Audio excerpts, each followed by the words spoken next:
morning, everyone, and welcome to this second session of the Biodiversity Genomics Europe Day at BG23. For the next two sessions, we went through the conference abstracts and we filtered down from many possibilities a selection of presentations that really showcase the applications of DNA sequencing to building a deeper understanding of biodiversity.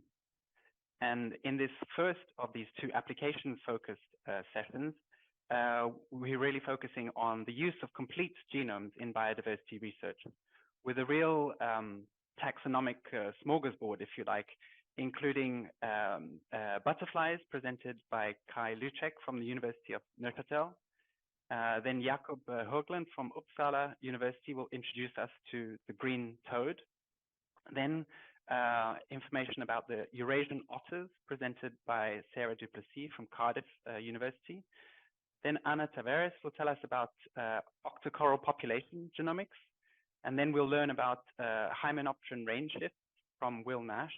And finally, Michal Rendos from the University of Prešov will teach us about invertebrates living at the soil-rock interface. So we have quite a taxonomic range to cover in the next 6 talks, and we look forward to your questions and discussion at the very end of the 6 talks. So we'll start with the butterflies from Kai Lucek.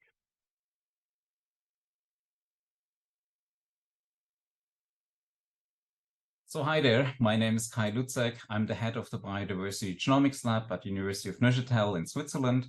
And today I'm going to talk about one of our study systems that we work on using genomics to resolve cryptic diversity in the PHENGARIS ALCON species complex. So first things first, I have to acknowledge it's not just my work. It's a collaboration with very many people. You can see the list here. That's scientists, practitioners, but also people of the public that really worked on those systems for often many years. And it was really exciting to work with them together. To give you some background, so conservation policies relies on species red lists, but those red lists only incorporate resolved taxonomic entities. As a consequence, cryptic species or subspecies, etc., represent a problem for conservation. For example, if you have 2 subspecies that are ecologically distinct from each other, and one is rarer than the other, so then you're in a conservation dilemma, how you can actually conserve them. There's also what I learned is an inconsistent application of species concepts, especially for Lepidoptera. So depending on the taxonomic group, what is a species may not be a species in another red list. And this is highly confusing. Today I'm talking about PHENGARIS ALCON. So PHENGARIS has a very particular life cycle, so this applies for the entire genus. So the female lays its eggs on a particular host plant. The caterpillar will hatch, it will feed until a certain larval stage, and then it lets itself fall on the ground. It will actually emit pheromones that mimic ants, so the ants think it's one of their eggs, they bring it back to their nest and feed it selectively. So those are actually brood parasites. And then they undergo metamorphosis, and that's their life cycle. In Switzerland, we have 3 groups. So we have PHENGARIS ALCON and PHENGARIS rebelli. There used to be 2 different taxa, but now everything is lumped together. For ALCON, for rebelli, we have 2 ecotypes. One is a subalpine, the other is an alpine. Each of them occurs at different elevation level, but also on different habitats. ALCON more wet habitats, rebelli in dry habitats, but they also feed on different host plants of the genus Gentiana, and they use different host ants. So from an evolutionary perspective, you could call this a case of ecological speciation.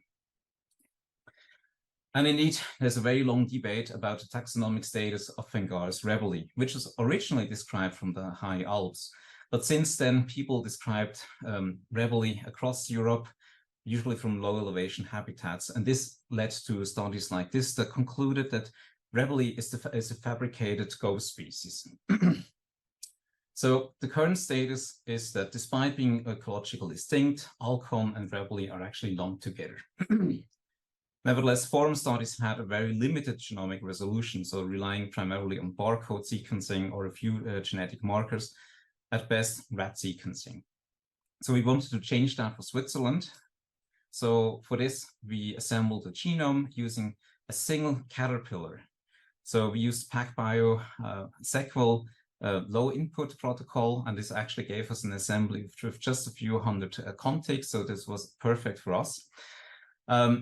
We also obtained whole genome sequence data for about 30 individuals. Mind, those are very highly protected species, so we could often only get a single leg or a caterpillar, so we had to optimize the protocol to amplify the DNA that we had, which we succeeded. So we ended up with about 500,000 SNPs, which allowed us to do population genomics, including admixture, PCA, and so on. And the result of the latter you see here. So this is an admixture plot. So each bar is an individual. We have here a map of Switzerland, bottom right, with the individual assignments plotted on it. So what we found is we have actually 3 genetic clusters that correspond to those 3 ecotypes that I showed you before. Interestingly, we see there's no evidence for a gene flow between low elevation ALCON and higher elevation Rebeli. But then this low elevation Rebeli is somewhat weird. If you look here on the PC plot, top right, we see that Rebeli, low elevation Rebeli is somewhat intermediate, actually closer to ALCON itself. So potentially this is a case of a hybrid taxon or lineage between high elevation Rebeli and ALCON, and gene flow would have occurred along a west to east gradient. Nevertheless, there's very little evidence for contemporary gene flow. So those 3 entities are actually isolated from each other. So this is shown here in the split tree analysis. You can see that all 3 groups are relatively separated. We also run base as, and there's very little evidence for contemporary gene flow. So those groups are really genetically isolated in the end. Then we try to zoom out on a transnational level by taking advantage from existing data sets. So this is now RADseq data that we combined with ours. So we only have about 900 SNPs. And what you see here is a phylogenetic reconstruction. We have Swiss ALCON here in yellow. We have the low elevation Rebeli here just next to it, and the higher elevation Rebeli here. Focusing now on the PC plot here to the right, we see that PC1 again separates ALCON in Switzerland and high elevation Rebeli. So this is the major difference in this system, with some intergradation in between. Importantly, PC2 has an additional cluster, which are ALCON from Eastern Europe. So the differentiation between high elevation Rebeli is much stronger than other usually very distinct glacial refugias. Also, what we can see here is that within ALCON, there's different ecotypes. So this is xeric versus hybrid, which have often been associated with Rebeli, and that's where the entire taxonomic confusion comes from. So those actually have evolved multiple times. As you can see here, there's triangles and squares everywhere. So, but it's something completely different from this high elevation Rebeli. So to conclude, high elevation PHENGARIS Rebeli are genetically distinct from PHENGARIS ALCON. So our recommendation for the revision of the Swiss red list is actually to keep them as 2 different taxa, but still we have very limited knowledge about the distribution across Switzerland. So we need more biogeographic work, which will start next year. But it's also important to highlight those research often done on a national level. So we actually need to work more together to get a European perspective on those cryptic species taxa. I hope I could convince you this is a showcase for genomic applications to resolve outstanding taxonomic problems, especially with a focus on conservation. And again, I want to highlight the need to revisit species concept when working on red lists, so that we know what we can name a species and what is not, also for conservation purposes. And I also want to highlight the potential for collaborations with practitioners and non-academics experts, because that's I really enjoyed that. And actually, it was them that came to me and asked me if I could do something with genomics, and it worked. So if you have questions, please contact me. With that, I would like to thank you for your attention.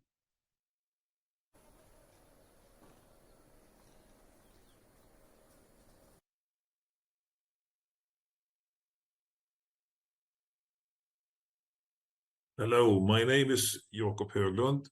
and I'm going to present our work on the conservation genomics of the green toad in Sweden. This is a species which has had a wide distribution, and once upon a time it was recognized as one species, but there has been several debates recently on the systematics and taxonomy of this species, and most recently, as you see to the right, now there are about 15 species recognized. You also see that the range of this species only touches the southern tip of Sweden, so hence this is a rare species in my country, and which occurs at the range of the species distribution. This species has been subjected to conservation action for a long time. So here are two results of a species action plan, one from 2002 and another one, a later action plan implemented in 2011 to 2016. And what you see from these two slides is that the species has had in the past a rather restricted range, indicated in green to the right. You also see in the table to the left that the crossed out populations are the ones that were recognized in the early 2000s, but they are now gone from Sweden. So the present populations are marked in either red, green, or black in the map to the right, and you see that there are only a few populations left in my country. So hence it's a conservation, it's a species in need of conservation action, basically. So what we deal is a rather few populations in my country, and they are listed here, and some of these populations occur in rather unnatural habitat. Some are out in the Baltic, in outer Skerries. Some are on shore meadows. One is in an old lime quarry, and a recent population is actually in a newly erected harbor area in the city of Malmö. We have started to do a reference genome under the auspices of the ERGA pilot project, where we have used long-read techniques to make a reference genome for this species, and we are not quite finished yet. We have assembled a draft assembly, scaffolded, and we are now in the process of annotation. It's ongoing with the National Bioinformatics system in Sweden called NBIS. We also are doing ongoing research where we are resequencing whole genomes of a number of individuals. You see the numbers here and the different population names to the left. We also have some data from an outbreeding experiments where we have crossed two populations, the one we call NH and one that we call L, and to look for possible outbreeding depression. And we're also attempting to sequence museum samples from the past. So you see some of the museum samples there on the right and the year that we sampled. We are not finished doing this, and we're not certain that we can actually resequence all of these samples, but we are willing to give it an attempt. So we have the reference genome. We are in the process of obtaining sequence data from all this contemporary Swedish populations and some new populations. And I also should mention that we have sequence data from two ex situ populations maintained at two zoos, one in Copenhagen and one in the northwest of Sweden, or central Sweden, western Sweden. We have also performed a DD-RAD study. As many of you know, DD-RAD is not sequencing the entire genome, but only parts of the genome randomly amplified. And we managed to obtain 4.7 million nucleotides, obtained a bit more than 5,000 variable positions, and we assembled this de novo with the software stacks. And these individuals, 120 individuals, came from 12 different populations. I will explain what I mean by population in the next slide, where you see that you have the geographic positions here. So we have a few populations from Eastern Poland. We have one population from Denmark. And then we have a population from Copenhagen Zoo. Copenhagen Zoo is not situated out here in the sea, but this is the island where the animals that made up to exceed the population in Copenhagen came from. We also have samples from one population out here on the outer Skari in the Baltic, and two populations, actually a few more, but two populations here in Sweden, in southern Sweden, in the city of Malmö, and also the Nordens Ark Zoo population that was sampled twice. Should we mention that this population here, Limhamn, has been the source of this zoo population here, and it has been resampled a couple of times. So we have data from 2005 and from individuals sampled in 2020. What we have been able to do and confirm is that these populations are geographically differentiated. So we have very strong evidence of a geographic separation of these populations. This is not a panmictic breeding population. There's a lot of population differentiation. So you see a PCA up here and mixture plots down here.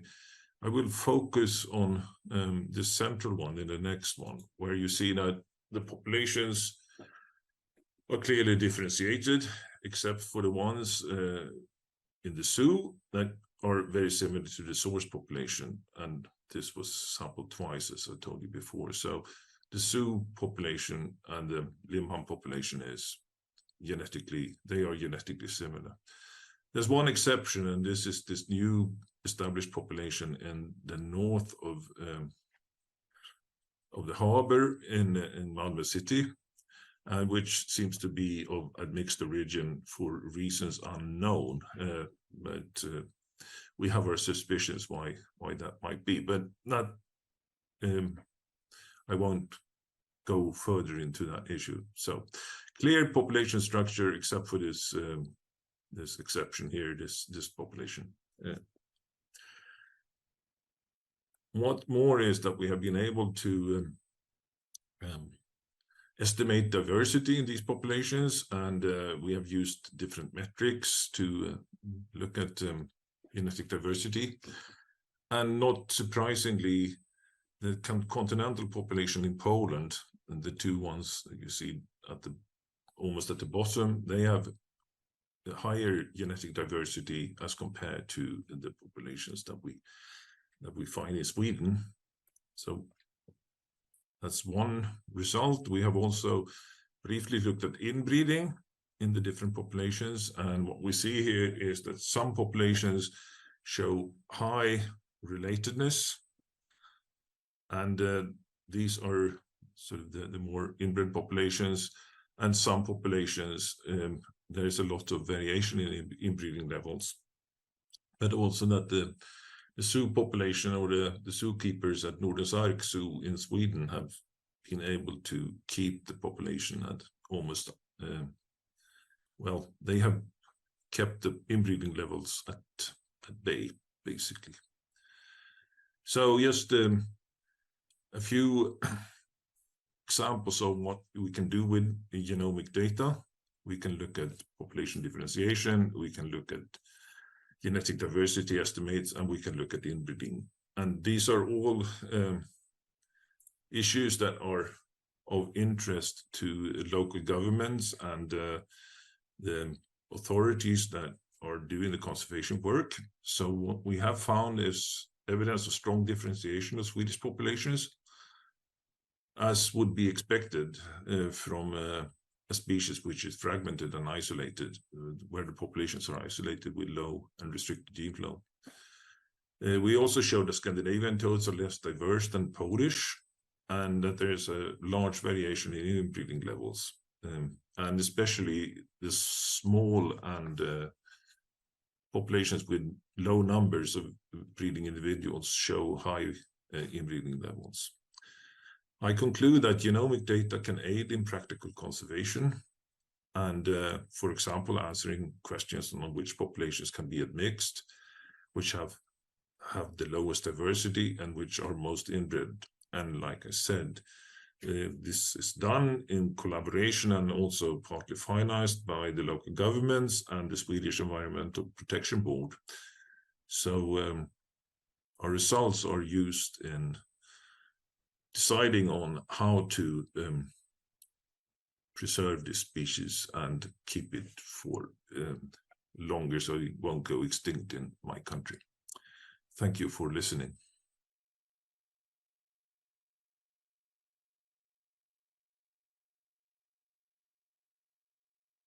Hi everyone, my name is Sarah Duplessis and I'm a PhD student based at Cardiff University. And today I'm going to talk a bit about Eurasian otters in Britain and the work we've done using genetics and genomics to study their population history. So Eurasian otters in Britain have been through a big population bottleneck. We think that this occurred around the 50s to the 70s, and this was caused by chemical contaminants which leaked into the waterways and bioaccumulated in otters, as they are the apex predator of our systems in Britain. The population then began to recover, and the survey data that I've shared here shows this population recovery through from about the late 70s up to present day. And although this has been a really excellent population recovery, the most recent otter survey in Wales actually showed a slight population decline. And that's just a reminder that we need to continually monitor these sort of sentinel species to make sure that we're keeping an eye on the health of these ecosystems. So there's been some work using genetics to study the otter population in the UK, and sort of all of this work over quite a few decades has mainly used 15 nuclear microsatellites and 300 bases of the mitochondrial control region. Most recently, this work showed that we see 4 sort of stronghold populations, which is where we think the otter population survived this very extreme population bottleneck. And we also show that despite this population expansion that I just mentioned, we actually don't see that much gene flow between these stronghold regions. So the work I've been doing is trying to update these sort of genetic methods to now start using whole genome sequencing to study this population. So we had 45 samples from across these 4 stronghold regions. So the north, which includes Scotland and Northern England, the east of England, southwest of England, and Wales. And we took the same 45 otters, which were sequenced to 16 and 40 times depth. And all this work was done through the Darwin Tree of Life project, as well as the extremely high quality reference genome that we used. And we are hugely grateful for all of this sequencing. And so for the same 45 otters that we did this whole genome sequencing, we also genotyped them at the same 15 microsatellite that are so well established in this species. And the 2 main aims of this work were that firstly, we wanted to compare these really well-established genetic tools with the genomic methods that are starting to be used. And then using these genomic tools, we wanted to have a look to see any effects of inbreeding, genetic diversity, and historic effective population sizes, mainly from the population bottleneck. So, some results. Here I have a PCA of the microsatellite, the genetic data, and the whole genome sequencing data. And the sort of first thing you notice is that variation on the PCA of the genomic data is really dominated by variation within otters in the east of England. And that's on both PC1 and PC2. And this isn't a signal really that we see to the same extent using the genetic tools. When we have a look at pairwise FSTs between these 4 populations, we actually see, of course, these methods are different, so these results aren't directly comparable, but we do see very significant differences that suggest perhaps the differentiation of these populations has been overestimated with the genetic tools relative to the genomic tools. And then when we run a PCA of the genomic data, but we take out all of the otters from the east, we tend to see the more expected population structuring among the other 3 populations. So then when I ran admixture and structure on these 2 data sets, there are a few main differences here. So the first one is that we see a lot more admixture estimated using the genetic data. that we don't really see to the same extent using the genomic data. We also see substructuring in the east of England here that is consistent when you increase the number of K values. And that suggests, again, something strange is going on in the east. But we also see a different order of populations splitting off from one another. So, for example, the east looks very distinct using the genomic data, which isn't actually seen using the genetic data. We then had a look at the mitochondrial data. So we had the whole mitochondrial genomes for these samples, which is over 16,000 bases.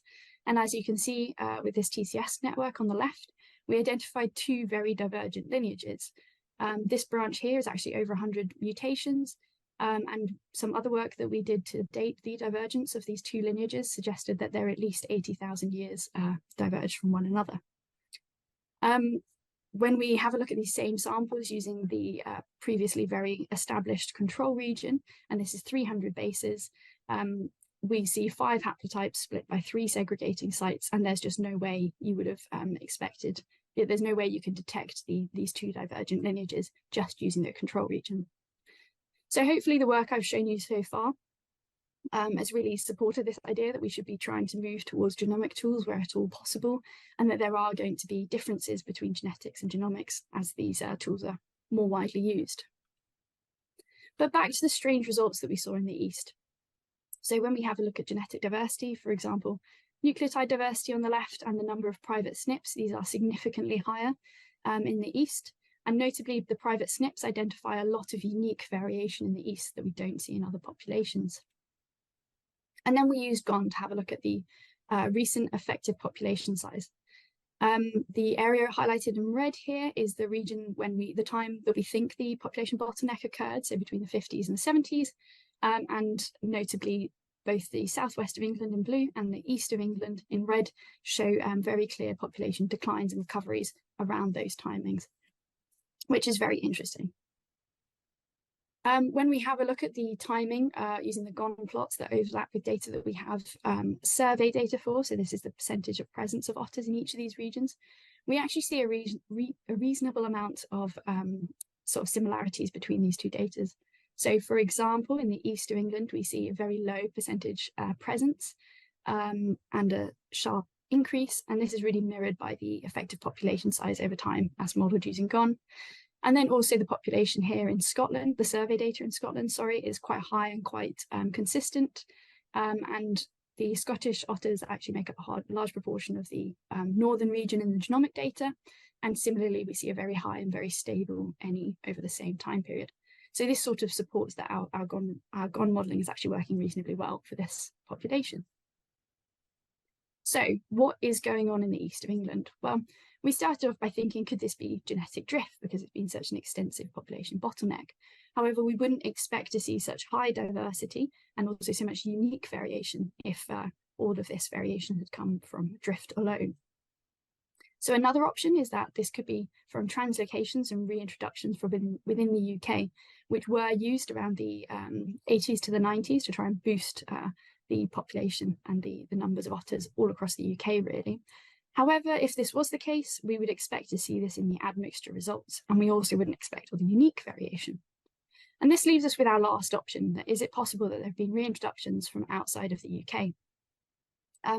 This is also based a little bit on anecdotal evidence, and we think it is possible that at least one otter from Asia was brought to the UK, and it's possible that it was perhaps bred with otters or maybe escaped into the east of England right at the trough of the population bottleneck. And this is when there were less than 10 signs of otters across all of the east of England, so that the population was extremely small when we think these reintroductions could have occurred. So it's possible that genetics from perhaps Asia surfed the population expansion and combined with some drift led to this very divergent signals that we see in the genomics. But this is something we're working on to try and clarify a bit more. So with that, I'd like to thank my supervisors, my funders, and of course the Cardiff University Otter Project, and all of the staff and volunteers who really keep that project running, and none of this work would be possible without any of them. Thank you very much for listening.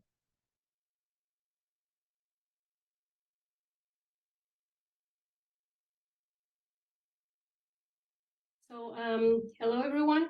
My name is Anna Tavares, and I'm here today to present a work entitled Reference-Free Analysis Provide Insights into Genomics of 6 octocorals. This work was developed at CIIMAR in Porto, Portugal. So we know that genetic diversity alongside with species and ecosystem diversity is one of the pillars of biodiversity. It plays a crucial role in maintaining the resilience and evolutionary potential of populations and species. But despite its importance, our knowledge on patterns of genetic diversity within and among species, especially marine species, is still scarce, although being essential to make informed conservation decisions. Octocorals are habitat-forming species that provide essential ecosystem services, but with the decline of marine biodiversity, octocorals are under strong pressures, as exemplified by the mass mortality events of gorgonians inhabiting the Mediterranean Sea. And so in this context, having a good base of supporting information on octocorals' genome structure and genetic diversity is essential to promote conservation policies. So the availability of reference genomes and resequencing data has become very important for enhancing conservation efforts. However, the process of assembling reference genomes still presents some challenges, and so alignment-free based methods can allow us to analyze DNA reads without the need for explicit sequence alignment to a reference genome. And so they offer a powerful tool to gain insights into genome-wide patterns of diversity and structure of populations. One example of an alignment-free based method are CIIMAR analysis. CIIMAR analysis basically involve breaking the DNA into small sequences or DNA sequences into smaller fragments of a certain length, let's call length K, and counting those the frequency of occurrence of each CIIMAR in a sequence data allow us to inform the similarities in a given dataset. So this makes this type of analysis more efficient since they just consider a set of fixed size sequences, making the analysis faster. They do not require a reference genome, which is an advantage when we are studying non-model organisms. They also allow us to estimate the genome size and also to have estimates on population genetic and structure of populations. So here in this work, we focused on 6 octocoral species divided by 2 genus, the genus Anicella and the genus Alcyonium, along the Northeast Atlantic and Mediterranean region. We analyzed the whole genome resequencing data with a CIIMAR-based approach, and by applying an alignment-free method, we generated genetic diversity estimates and also determined the population structure at this geographical scale. So moving on to the sampling, in the Atlantic region, we sample these 6 octocoral species from the south of UK to the south of Portugal, and inside the Mediterranean from northern Spain, south of France, and also including Corsica and Sardinia Islands. And for future reference throughout this presentation, all the Alcyonium species are going to be depicted by reddish orangey colors and Unicella by blue colors.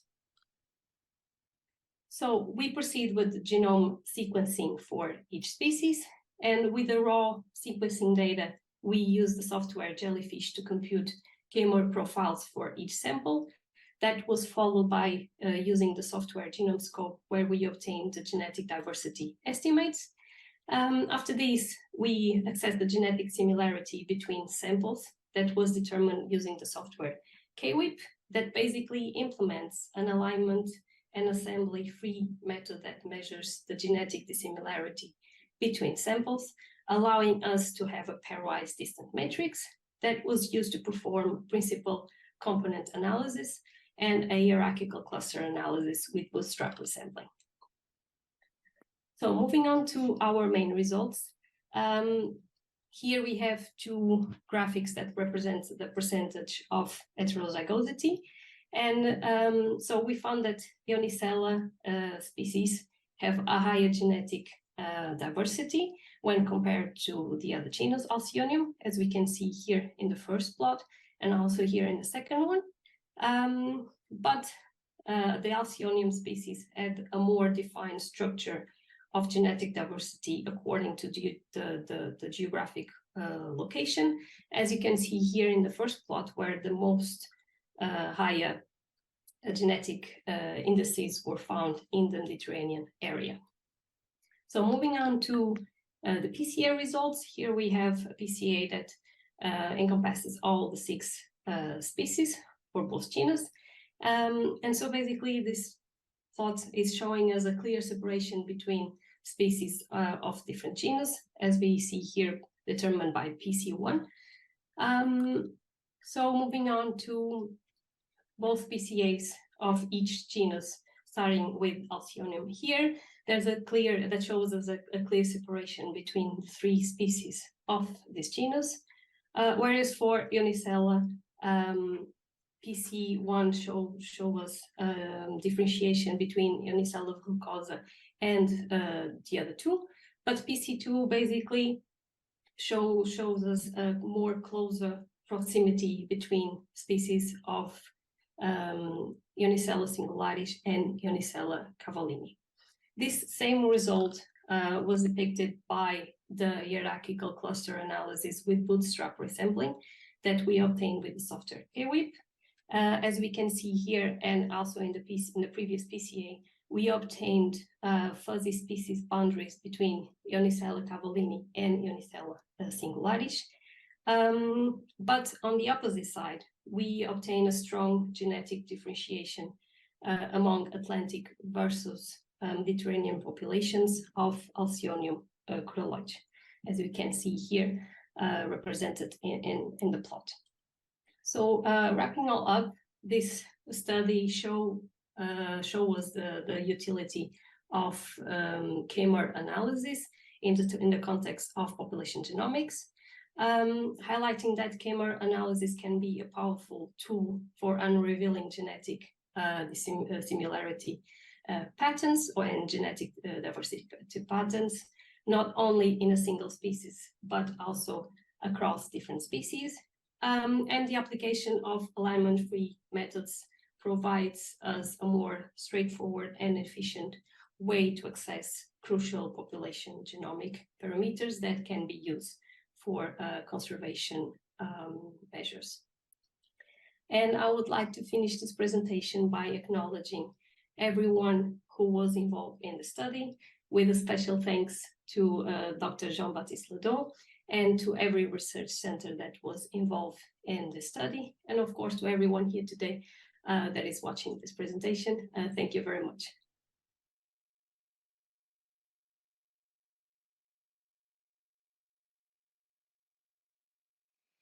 I'd like to thank the organisers for the opportunity to contribute to this session. I'm going to talk to you about some of the work we've done to generate and employ high-quality genomic resources to study bee biodiversity. So, biodiversity is in crisis. Extinction rates across many animal groups are increasing year on year. The insects are particularly strongly affected, and long-term recording schemes from the UK have shown decreasing grid square occupancy of both hoverflies and bees over the past 30 years, and this is a trend that we also see in mainland Europe. Whilst this is a travesty in its own right, it also has a significant market value. The ecosystem service of pollination is valued in the hundreds of billions of dollars per year. The biological community has come together under the Earth Biogenome Project to generate resources that might help us interpret this biodiversity loss and hopefully in future intervene in it.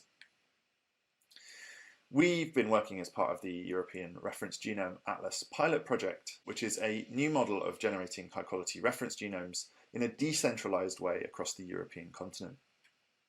As part of this pilot project, we have sequenced the genome of the violet carpenter bee, and this is an interesting species not only for its size and beauty, but also for the fact that in an era when many more records have been generated, Xylocopa has also undergone a northerly range shift. This is interesting as its counterpoint to the decline in many other species. To do this sequencing project, we've been very grateful to be able to collaborate with the University of Malta, where Professor Adriana Vela has acted as a sample ambassador for Xylocopa violacea, transferring tissue to us at the Earlham Institute in the UK, but also making sure that this is done in compliance with the Nagoya Protocol. The tissue that Adriana has provided to us, we've been able to use high molecular weight DNA extraction methods to generate hi-fi long reads on the PacBio platform, and also from the same individual generate chromosome conformation information which we can use to scaffold the assembly. The assembly we have generated has used cutting-edge assembly and scaffolding algorithms to build an assembly that has a Contig M50 in the megabase range, and also captures a high proportion of the BUSCO QC set and has a low per base error rate. When we scaffold the genome, we see that the assembly is highly repetitive. We think this indicates a large proportion of the genome is heterochromatic, and due to a paucity of telomeric sequences, we think the karyotype of Xylocopa is dominated by telecentric or acrocentric chromosomes. So just from sequencing the genome, we can find out fundamental aspects of the biology of this beautiful species. But if we want to add value to the genome sequence and start to think about landscape scale trends and ecosystem services like pollination, we need to use other data types. And to introduce these, I want to talk about some of the population genomic work we've been doing with another species, the tree bumblebee, Bombus signorum. This is a fascinating species in the UK. It was only first recorded there in 2001, and in the preceding 20 years, it has undergone a rapid range shift both north and west. Darwin Tree of Life, the UK arm of the Earth Biogenome Project, generated a high-quality reference and annotation, and we've used this to facilitate a collaboration with Professor Mari Knight, who's been studying this range expansion since it first began. Mari provided us with the tissue of 285 workers that she's collected across this range expansion in the UK, also from France and Sweden, and with a sample from very early in the range expansion and the main dataset collected later, 10 years following colonization. We sequenced the whole genomes of these 285 individuals using the LIGHT protocol developed at the Earlham Institute, and this gave us an average sequencing depth of 7x coverage. So this is where the Darwin Tree of Life reference becomes really important. We can map our short reads to this and have high confidence in the base identity, and this is really important for describing the genetic variation in the Bombus hypnorum genome.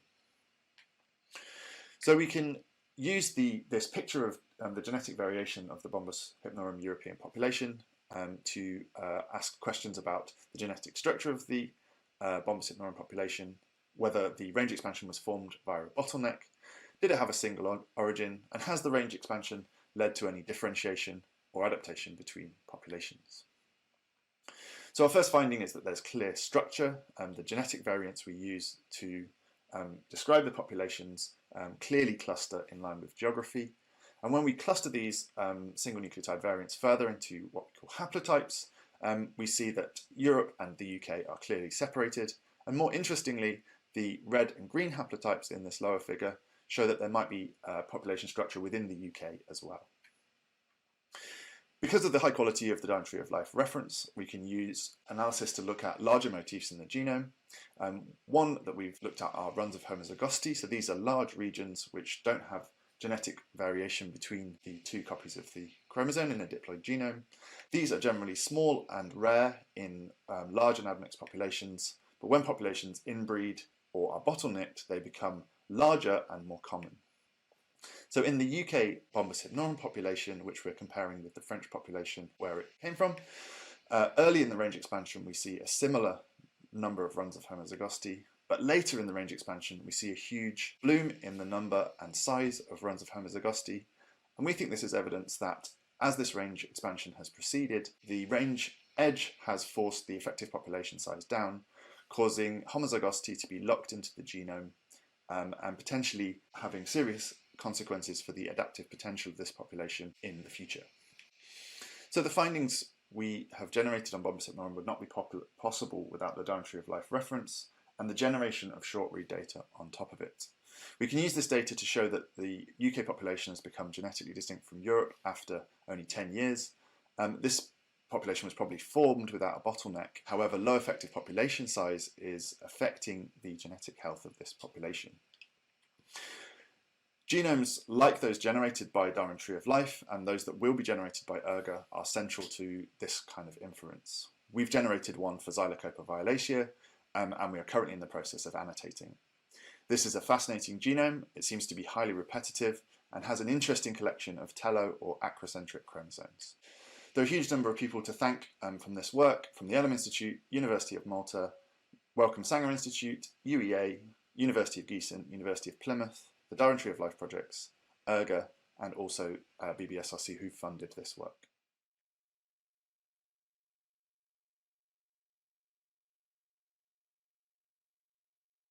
Dear colleagues, dear friends, in this contribution, I'm going to present you the very first results of our pilot study focused on EPIKARST fauna initiated more than 4 years ago in the longest cave system in the entire Carpathian. But first, let's see what is EPIKARST. An EPIKARST is the uppermost part of the karst landscapes lying at the interface between soil and karstified carbonate rocks, generally characterized by high porosity and water storage capacity. It consists of a complex of cavities and fractures functioning as a link between precipitation and deep underground aquifers. So how does it work? Precipitation percolating from the surface through the soil into the karst system is first retained in the epikarst, from where it gradually drains downwards through the adjacent infiltration zone, drips into underlying cave passages, and eventually reaches water table over an impermeable phreatic zone. In addition to being a water storage, epikarst represents unique subterranean habitat harboring minute invertebrate taxa, commonly drifted by vertical current down the infiltration zone and subsequently expelled into the caves by dripping water. Despite its uniqueness, the epikarst represents one of the least studied subterranean habitats of the Earth. So our study aimed to describe diversity of invertebrates inhabiting epikarst using morphological methods as well as DNA barcoding. And the second objective was to establish a first comprehensive DNA barcode reference library for identification of EPIKARST-dwelling invertebrates. Our study was carried out in the karst of the Genova Valley, located in central Slovakia. As there is no direct access to epikarst invertebrates occurring in this subterranean habitat, were sampled using sampling devices that enabled us to filter epikarst water permanently dripping from the ceiling of the four caves. So these caves represent a substantial part of the Gemenovsky cave system, with a total length of cave corridors exceeding 40 kilometers. So let's see now how the sampling devices look like. Each filtering device consists of a plastic funnel, which directs dripping water into a cubic-shaped plastic vessel, supplemented with a fine mesh fixed on its two adjacent sides. A perforated plastic container is commonly used to stabilize both above components. The cubic-shaped vessel was removed from the filtering device once a month, and a small volume of water that remained at its bottom, along with live invertebrates, was poured through a sieve having a fine mesh. Fauna caught in this sieve was directly washed down to the tube with 96% ethanol and transferred to the laboratory. A total of 941 invertebrates were subjected to DNA extraction, of which the most numerous were copepods following collembolans and dipterans. As the captured epikarst invertebrates are very small, their body size is usually less than 1 millimeter. Total genomic DNA was extracted non-destructively from entire individuals. The intact exoskeletons were recovered immediately after extraction and stored in 70% alcohol for subsequent morphological determination. Subsequently, the standard DNA barcoding fragment of the CO1 mitochondrial gene was amplified using different set of primers, volumes of PCR mix, as well as different thermocycling conditions depending on the invertebrate taxa analyzed. Finally, the obtained CO1 sequences were aligned and deposited in both systems. We successfully generated 784 barcodes representing 37 morphospecies, most of which belong to arthropoda. The highest sequencing success rate was obtained in Plecoptera, Sincarida, and Copepoda, while the lowest was obtained for Acarina. The sequences deposited in both were automatically split into 60 barcode index numbers, so-called bins, of which 43 bins were completely new to Bolt. A majority of these new bins comprised subterranean genera and species. We morphologically identified 11 obligatory aquatic species, several of which were stigobionts, limited to groundwaters. We also identified 9 amphibiotic species, so that means aquatic larval stages of insecta, so Plecoptera or Diptera in our case. And we also observed 17 terrestrial species, several of which, mostly collembolans, were troglobionts associated with the cave environment. So here on this image we have several examples of captured invertebrates. So we can see that most of them are subterranean taxa, for example, stigobitic species Elaphoidella phreatica, or stigobitic annelid of the genus Parvidrilus. And we can also see some terrestrial taxa, some troglobionts, such as the collembolan Megalothorax hipmani and others. So far, our data gives evidence for the presence of other yet undescribed species in some crustaceans genera. And interestingly, almost a third of detected morphospecies displayed high interspecific variation, suggesting the need for future investigation to access potential taxonomic problems or cryptic species. At the end, EPIKARST fauna is a potential reservoir of rare subterranean species. The high genetic diversity observed indicate the existence of morphologically indistinguishable cryptic species, and we can also see that DNA barcode is effective for future comprehensive investigations into subterranean biodiversity. So this is the acknowledgement, and thank you for your attention.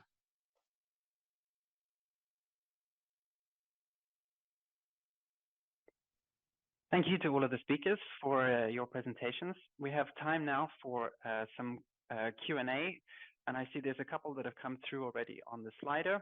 So I'll try to give at least one question to each of the speakers, and then we'll circle back if we have time for a little bit more in-depth discussion. So starting in order, perhaps with Kai, Mark Blackster is asking about whether your genomic analyses are suggesting that an integrated way of declaring this evolutionary significant or ecologically significant units? And is this the way we should go for all endangered species or species of local concern? It's actually a very good question. I was wondering about that too. I mean, it's a general problem that, you know, red list needs like defined taxa, and depending on the species group that you work on, a taxa is differently defined. If you work on post-glacial fish, then the butterflies that I work on, they will be declared taxa.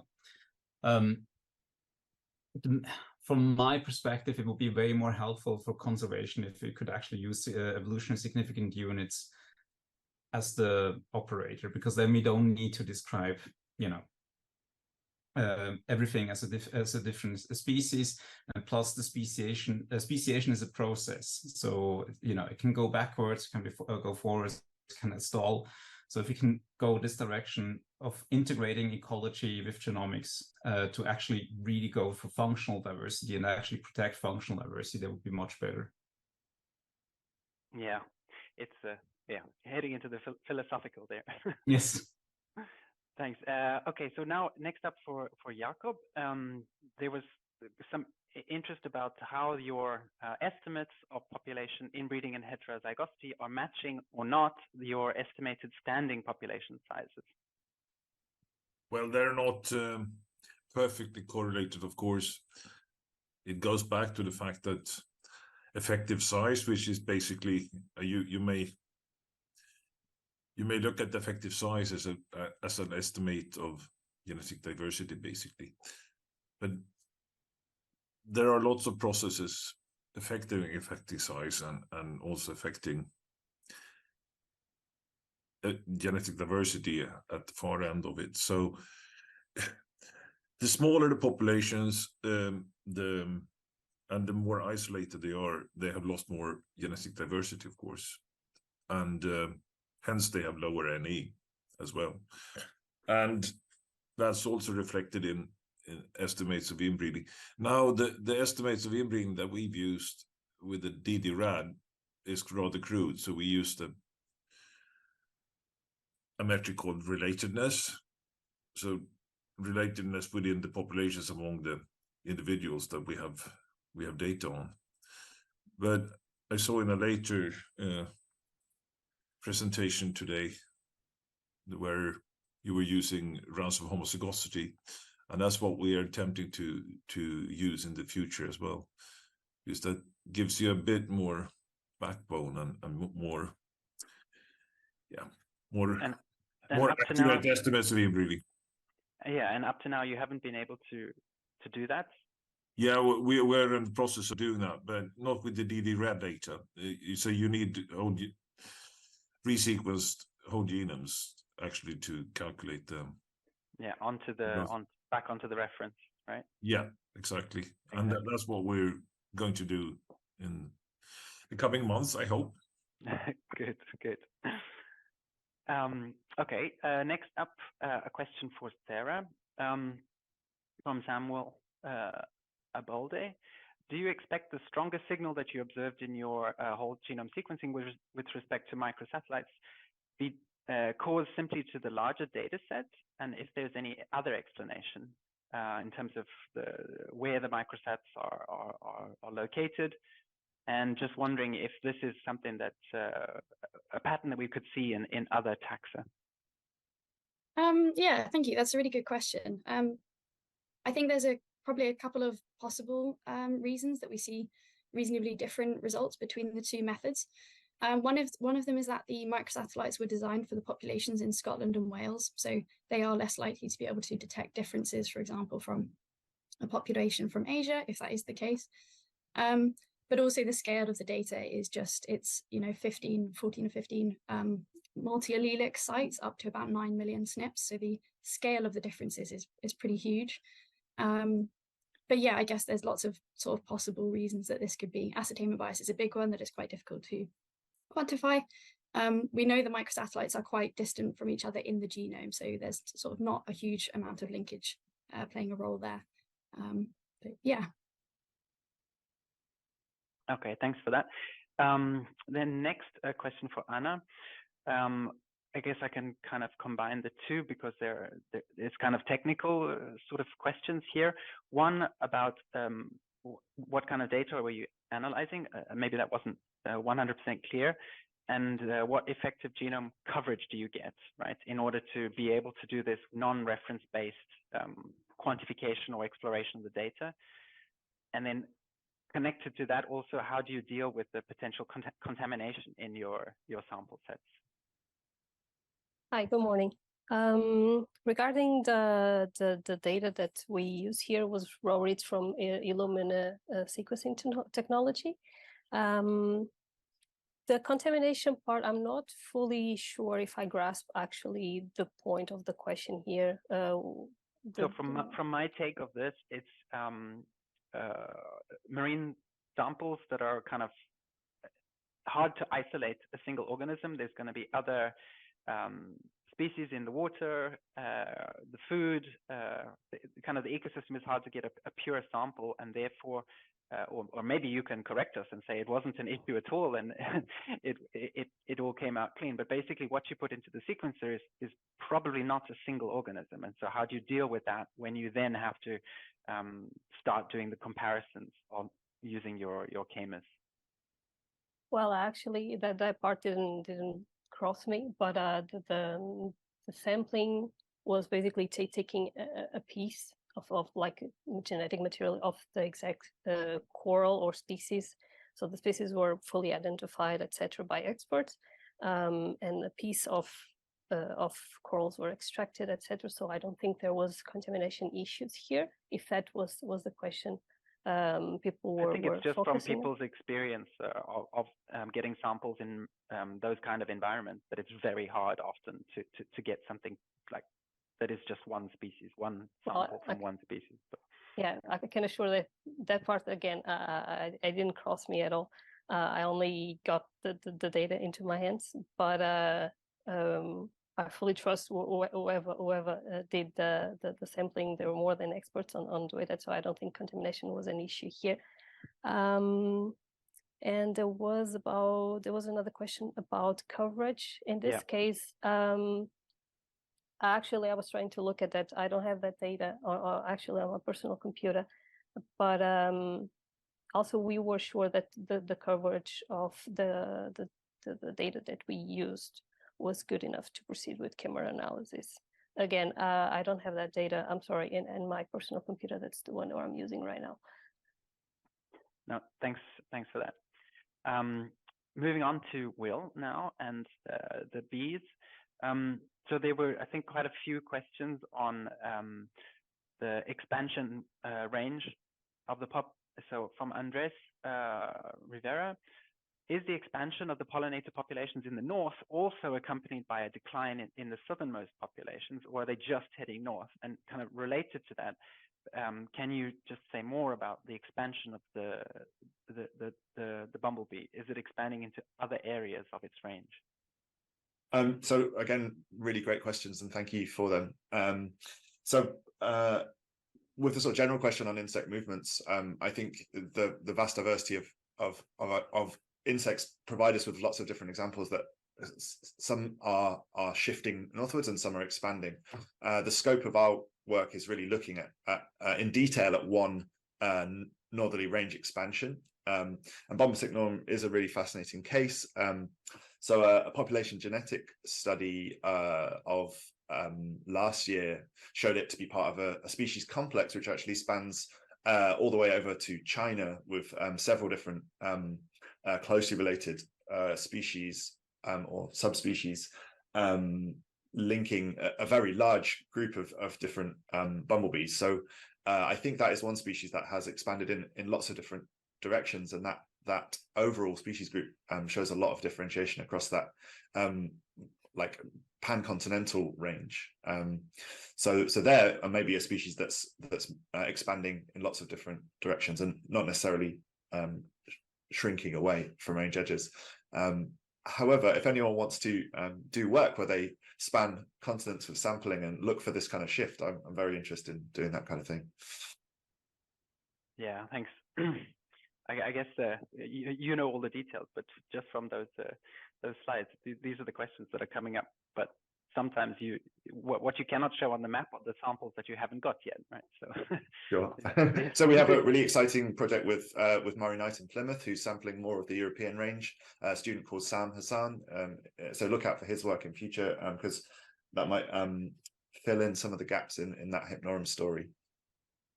Brilliant. Okay, and now moving on to Michal.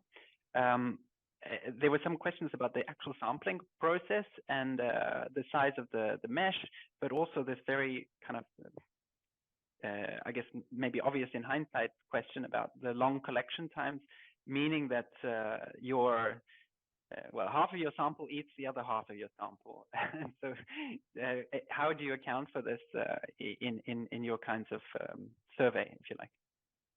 Yeah, thank you for the questions. I would answer the question regarding the mesh size. So mesh size of our vessel was 60 micrometers. So trying to catch as many small animals as possible. And regarding the predatory of carnivores or bigger animals, we were actually aware of this problem, this issue. So it would be actually very nice to go to the caves and sample these vessels as often as possible, but go down to the caves with all the equipment is quite tricky and it's taking lots of time. So we think that for the next step, for the next study, would be actually good idea to combine eDNA with metabarcoding and barcoding to see like more realistic picture of what's going on in this dripping water, to see if there are more predators or the animals which are not predatory. Yep, I guess you identify, well, as your uploads to Bold showed, you identified a lot of things that we haven't seen before. So it's yeah, really completely new, and we believe that these are like extremely endemic species which actually live nowhere else except of this pilot card system we have studied so far. But like in very near future, we plan to extend our study to other karst regions, so we'll see what we can find there. But it's like really unstudied habitat and unstudied biota. Yes. Okay, so we have just under 7 minutes left. I don't know if I can do a 1 minute question for each of the speakers again. We can try. Let's keep it brief, shall we? So to go back to Kai, when communicating with environmental agencies, etc., conservation areas, how do you explain the concept of a species complex, and how do they respond?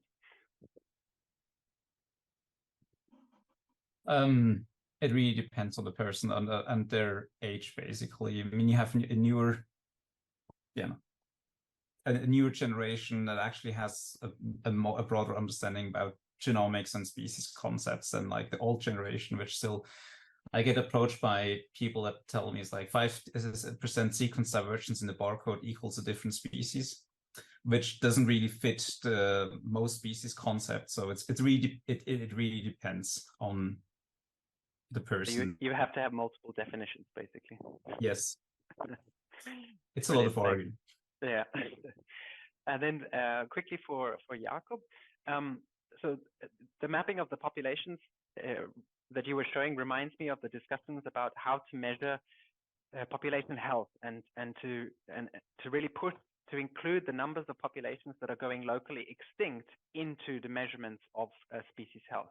Either, I mean, locally where the N50 gets below 500. So do you adopt those kinds of measures, this new direction? To be honest, no, not really. But so that's the short answer. But yes, I guess it would be interesting to look into it. I don't want to be too long, so please, okay. if you have a follow-up, yes. We'll take your short answer there, and then we can discuss later about the impact of going that direction or in other directions. Absolutely. I mean, So, one thing that we might discuss in general terms is this obsession with some of the conservationists of, or it's not obsession, but it's a valid question whether or not one should focus on outbreeding, depression, or inbreeding when preserving local populations. And my experience, many of the conservationists, they are very concerned about admixing populations, right? yeah. And that it's a difficult question that we can discuss, pros and cons and what to preserve, when we talk about ecotypes and other things. So I think more and accurate data will help us to resolve these issues. Yeah, and more case studies, because each taxa is behaving slightly different. Yeah, quite often. Okay, so then a quick one for Sarah. About, for those of us who don't know anything about otters, what is really their dispersal capacity, and what are their main barriers to this dispersal? And one presumes, for example, that they have a much greater dispersal capacity than Jacob's toads, for example. Yeah, that's a really good question. To a certain amount, it's not fully known because the otter populations in the UK and across a lot of Western Europe have been through such a big bottleneck, sort of studying these things. They're a particularly elusive species that are quite hard to study the behavior. We think it's in the region of maybe 20 to 50 kilometers. So their sort of recolonization patterns are quite slow. But the population recovered in Britain geographically very rapidly. So they do have the potential to recolonize these regions, but their sort of recolonization of a lot of areas of Western Europe is much slower than what we've seen in the UK. But yeah, it's an interesting sort of comparison to make between species. Yeah, because I was thinking that with the data that you were showing, that maybe there's kind of some way to connect those two, the geographic information with the genetic information, and understand this barriers to dispersal in an important aquatic mammal group. Yeah, it's something we've started to look at, but there's definitely a lot more work to be done there. Thanks a lot. Okay, quickly now for Anna. So your CIIMAR-based approaches for understanding the populations, from your data, you now have, I guess, pretty good estimates of genome sizes. You have good knowledge of the heterozygosity in the different populations that you sampled. So is the plan to kind of use this information to target a particular population to produce reference genomes in the future? Yeah, sure. One of those. The idea here, I think I skipped one of the questions also in the Q&A text, was about someone asked why not just assemble reference genomes here, and the idea was here to basically use an alternative approach within the whole genome sequencing type of technology that everyone is trying to do, and basically go for a more, let's say, straightforward, quick type of approach that is arising nowadays with the CIIMARs, etc. And surprisingly, everything was kind of smooth, and the flow was really easy, even for me that I didn't have a super high experience on this. So yeah, even the results that we have, one of them was corroborated with previous studies regarding the fuzzy species boundaries between the two species of one of the genus. So yeah, here was again some sort of trying to have an alternative approach, and of course here is the idea is to continue to go more in some depth. And try to corroborate with the other data that we're currently working out. Thanks a lot. Okay, 1 minute remaining. So philosophical question for Will. When does the range shift of a bee actually becomes a case of a new invasive species? So with Hypnorum, we don't think, I don't class this as invasive because it doesn't seem to be displacing other things. Another great collaborator's work is showing it lives in the urban mosaic, really happily coexisting with other species. However, with the Xylocopa example, we see this as a species that's a carpenter bee and is transported by human action.